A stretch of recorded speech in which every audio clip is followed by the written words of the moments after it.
और देखो पुस्तकें टटोलो और उनमें से देखो सारे उदाहरण छांट कर उसमें से टिक लगाओ कि ये कौन सा अलंकार, अलंकारों के नाम लिखो। जहां नहीं समझ आए, जहां कोई परेशानी हो, आप मुझसे पूछो, मैं बैठी हूँ आपका आंसर देने के लिए।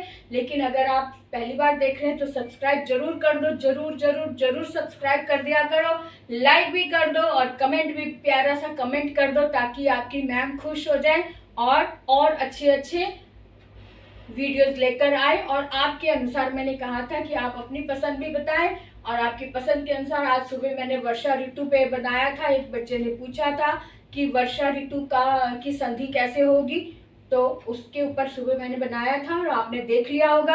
अब आगे भी इसी तरह से कोई भी प्रॉब्लम हो आप निसंकोच पूछ सकते हैं, आपको पूरा आंसर मिलेगा। ओके। जिंदगी के उजालों की तलाश है, जिंदगी के उजालों की तलाश है, अंधेरी गलियों से होकर गुजरना है, प्रकाश की एक किरण ही काफी है अंधेरी गलियों से उजाले की ओर जाने के लिए। तो आज इसी भाव को लेकर मैं आज की क्लास शुरू करने जा रही हूँ। आज की जो पंक्ति मैंने बोली है उसका मतलब है कि जब हम अज्ञानता में होते हैं तो ऐसा लगता है हम अंधेरे में भटक रहे हों, और जब हमें ज्ञान रूपी एक छोटी सी भी किरण नजर आती है, यानी ज्ञान का एक छोटा सा पुंज भी हमें प्रकाशवान जब कर देता है, तो सब खुला आकाश नजर आने लग जाता है, रास्ते खुल जाते हैं, ऐसा लगता है हाँ अब सही है, जैसे घुटी घुटी सांस थी अब खुलकर हम सांस ले सकते हैं। बिल्कुल वैसा ही वातावरण हमारी स्टडी में, अभ्यास में होता है। अभ्यास से पहले जब हमें कुछ समझ में नहीं आ रहा होता तो अंधेरा अंधेरा सा लगता है, और यही बात मैं आपको समझाना चाह रही हूँ कि अलंकार पहचानना हम सीख चुके हैं। अब उसमें निपुण होने के लिए, अब उनमें परिपक्व होने के लिए हम ये अभ्यास करेंगे ताकि हम समझ सके। जब हम बिना देखे, बिना परिभाषा देखे हम इनको पहचान लें तो समझो हमें खुला आकाश मिल गया, हमें प्रकाश मिल गया, हमें ज्ञान मिल गया, है ना। तो आज हम ये वाले शुरू करते हैं अपनी ये लाइन के ये मैं आज उदाहरण लेकर आई हूँ, इसमें आपको पहचानना है। और मेरे बताने से पहले आप कमेंट बॉक्स में लिख देना कि इसमें ये अलंकार है, इनके 4 ऑप्शंस लिखे हुए हैं, है ना। तो आपको देखना है कि इसमें कौन सा अलंकार है। मेरे बताने से पहले आप उसमें ऑप्शन लिख देना, मुझे भी अच्छा लगेगा कि हाँ जो मैंने कल क्लास ली थी वो आपको अच्छे से समझ आ गई है। पहला उदाहरण है मधुर मधुर मुस्कान मनोहर, है ना। मधुर मधुर मुस्कान मनोहर। अब यहाँ पर क्या हमें देखना है कि एक ही वर्ण की आवृत्ति हुई है ना, एक ही वर्ण की आवृत्ति हुई है, यानी एक वर्ण बार बार आया है। जब ऐसा होता है तब कौन सा अलंकार होता है, हम सीख चुके हैं ना। तो बताओ, यमक, अनुप्रास, रूपक या उत्प्रेक्षा? जल्दी जल्दी जल्दी बोलो बोलो बोलो, शाबाश। क्या है? यमक? नहीं, यमक नहीं है। अनुप्रास है? देखते हैं। रूपक है? नहीं, रूपक भी नहीं है। उत्प्रेक्षा है? नहीं है। तो ये अनुप्रास ही है। अनु का मतलब अनुकरण करना, पीछा करना, नकल करना, और एक ही अक्षर यहाँ मधुर जो है, म जो है, ये पीछा करता हुआ यहाँ तक आया। मधुर में भी माँ है, मधुर में भी, मुस्कान में भी माँ, मनोहर में भी माँ। तो म अक्षर की आवृत्ति हुई है, इसलिए हमें पता चल गया कि ये अनुप्रास अलंकार है। ठीक है ना। अब आगे देखते हैं, वह टूटे तरु की छुटी लता सी दीन। अब यहाँ पे क्या है, हमें क्या देखना है कि वह टूटे तरु की छुटी लता सी दीन। अब यहाँ पे सी शब्द आया, लता सी दीन, लता के समान, है ना। के समान शब्द आया है, सी आया है जिसका अर्थ है के समान। और हमने सीखा था कि जिसमें सी सा सम लगे तो कौन सा अलंकार होता है, बस वही ध्यान में रखकर इनके ऑप्शंस में ध्यान दो। उत्प्रेक्षा है? नहीं है। यमक है? नहीं है। अनुप्रास है? नहीं है। उपमा है? हाँ जी, उपमा है, क्योंकि उपमा ही दी गई लता सी, सी सा सम सदृश समाना, है ना। तो उपमा अलंकार में ही हमने देखा था कि जहां ये वाले शब्द लगे होते हैं वहां उपमा अलंकार होता है। Simple very. तो अब आगे देखते हैं, 3 बेर खाती थी, वे 3 बेर खाती हैं। हमने सीखा था कि जहां शब्द की आवृत्ति हो। 3 बेर खाती थी, वे 3 बेर खाती हैं।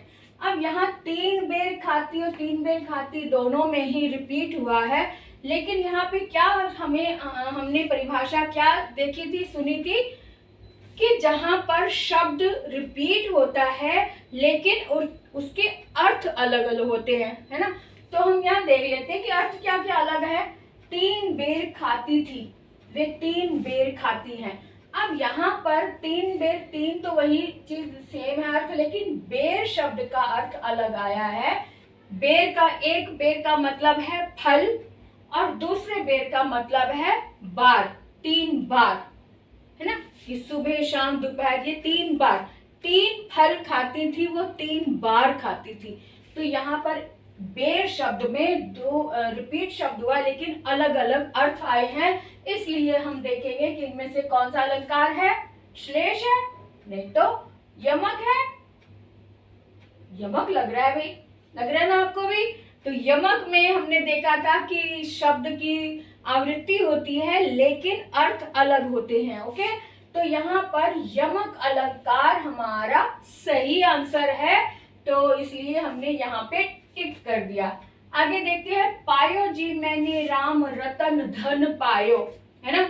मैंने यहाँ एक बार बताया था कि एक अलंकार ऐसा होता है जिसमें तुलना तो होती है लेकिन सा सी सम या मनु मनु जनो ये शब्द नहीं होते हैं, उसकी अलग से पहचान वाले कोई शब्द नहीं होते हैं।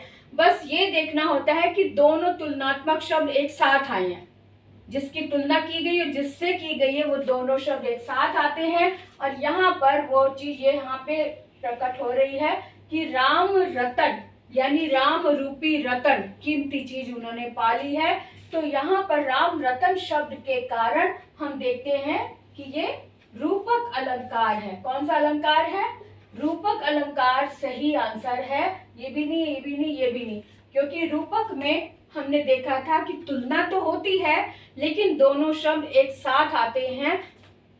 कौन से, जिसकी तुलना की गई है, जिसके साथ की गई है ना। राम रूपी रतन, जिसको हम अगर अर्थ करेंगे तो राम रूपी रतन बोलेंगे, मतलब पायो जी मैंने राम रतन, राम रूपी रतन पा लिया। रतन मतलब कीमती चीज पाली हो। आगे देखते हैं, बाण नहीं पहुंचे शरीर तक, शत्रु गिरे पहले ही भू पर। यहाँ पे क्या है, बाण नहीं पहुंचे शरीर तक, शत्रु गिरे पहले ही भू पर, है ना। तो यहाँ पे क्या बता रहे हैं कि बाण अभी शरीर तक पहुंचा ही नहीं था कि शत्रु गिरे पहले ही, शत्रु उससे पहले ही धरती पर गिरने लगे धड़ाधड़। तो क्या हुआ यहाँ पे, यानी असंभव बात को संभव करके बताया हुआ है। तो ऐसा जो बात होती है, ऐसा जो भाव होता है, वो कौन से अलंकार में आता है, बढ़ा चढ़ाकर जहां बात की जाती है, यानी अतिशयोक्ति अलंकार होता है। अतिशय मतलब बहुत बढ़ा चढ़ाकर बोलना, अतिशयोक्ति।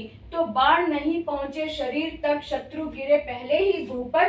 तो असंभव बात को संभव करके बताया है, इसलिए ये अतिशयोक्ति अलंकार हमारा सही है।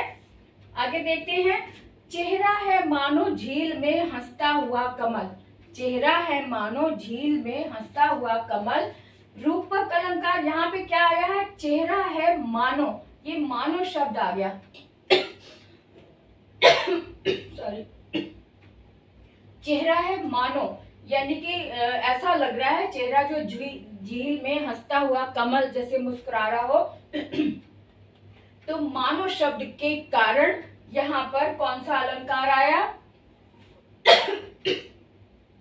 रूपक नहीं, मानवीकरण नहीं, अतिशयोक्ति नहीं, उत्प्रेक्षा आया है सही। उत्प्रेक्षा में बताया था कि मनो मानु जनो जानू जनहू, है ना, जैसे त्यों, इस तरह के शब्द आते हैं जहां वहां उत्प्रेक्षा अलंकार होता है। क्लियर है। उसके बाद है 7वां है, मेघ आए बड़े बन ठन के संवर के। मेघ आए बड़े बन ठन के, अब बन ठन के मेघ तो आ नहीं सकते, लेकिन कवि की कल्पना है, कवि को लगता है कि मेघ कोई व्यक्ति है, व्यक्ति है जो बन ठन कर आया है, संवर कर आया है। तो जहां पर मानव नहीं होता लेकिन मानव की अनुभूति होती है, वहां पर कौन सा अलंकार होता है? अब आप समझ गए होंगे। मानवीकरण यस, अतिशयोक्ति नो, उपमा नो, रूपक नहीं।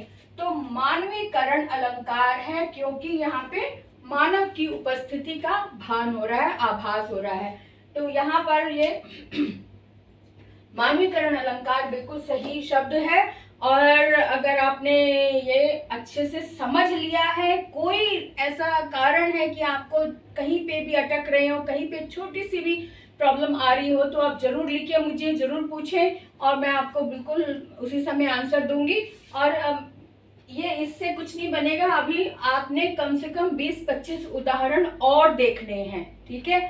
और देखो, पुस्तकें टटोलो और उनमें से देखो, सारे उदाहरण छांट कर उसमें से टिक लगाओ कि ये कौन सा अलंकार, अलंकारों के नाम लिखो। जहां नहीं समझ आए, जहां कोई परेशानी हो, आप मुझसे पूछो, मैं बैठी हूँ आपका आंसर देने के लिए।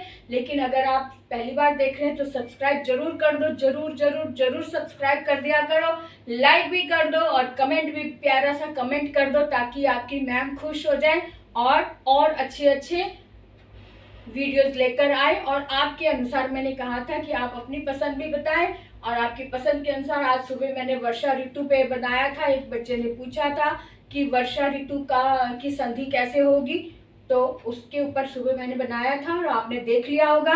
अब आगे भी इसी तरह से कोई भी प्रॉब्लम हो, आप निसंकोच पूछ सकते हैं, आपको पूरा आंसर मिलेगा। ओके, तो अगले वीडियो में मुझे नहीं लगता कि और समझाने की जरूरत है। अगर आप चाहते हैं कि मैं और उदाहरण लेकर आऊं, तो आप अगर बताएंगे, पूछेंगे, तो मैं और लेकर आऊंगी, नहीं तो फिर मैं नया टॉपिक लेकर आती हूं। तो तब तक के लिए बाय बाय।